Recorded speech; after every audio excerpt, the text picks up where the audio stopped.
raise our budget by 2%. We have a cap of 2%, which doesn't go very far. I'm actually pretty proud that we're able to invest in our staffing and add the 3 full-time employees, that's what FTE stands for.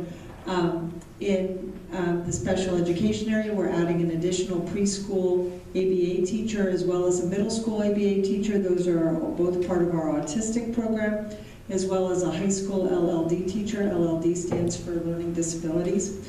At the elementary level, we are continuing to have enrollment growth.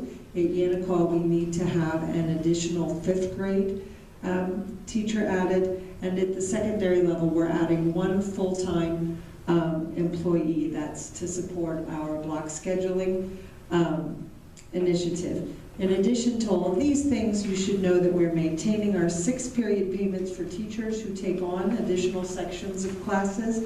That way we can also continue to expand our programming. Most of those 6 periods take place at the middle school and at the high school. Go to the next slide. Sadly, we've also, in trying to make investments in the budget and investments in staffing, we have had to make reductions. You know, again, with that 2%, anywhere I add, we have to find a place to take away. And for this year, we did cut our instructional supply budget by 16%, which is $189,000. We will not be adding any new textbooks in the coming year. We actually cut that full line item, 100% of that line item, or $253,000, to be able to boost up our other areas. We traditionally have made a deposit to our capital reserve to continue to grow our capital reserve. We will not be able to do that next year.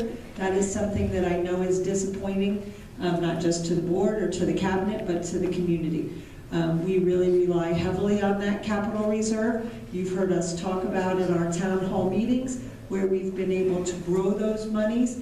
We have committed using some of those funds towards those referendum dollars. We also put those monies aside to, as Mrs. Yeaman said, to boost up our buildings and grounds area. Without this additional $100,000, obviously we're depleting those funds, and we would of course hope to in future years continue to make that deposit to the capital reserve. Professional development is cut 22% or $30,000. I don't want you to think that this is an area we don't value or we haven't continued to be able to support staff. We were able to offset these dollars through our Title II funds. Just a political side note, this might be the last year of Title II if our federal Director of Education, if her initiatives continue, and that would have a tremendous impact on us in future budgets. So please, if you have that opportunity to speak out, speak out. We need Title II.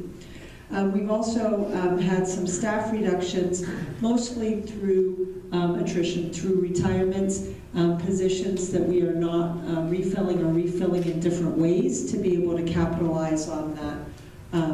That would be 1.5 secretary positions, as well as reducing 1 full-time and 2 half-time positions at our teaching level, again, due to attrition. Miss anything? Oh good, the revenues, thank goodness there's something to offset me. So as Dr. Glazer stated, our tax levy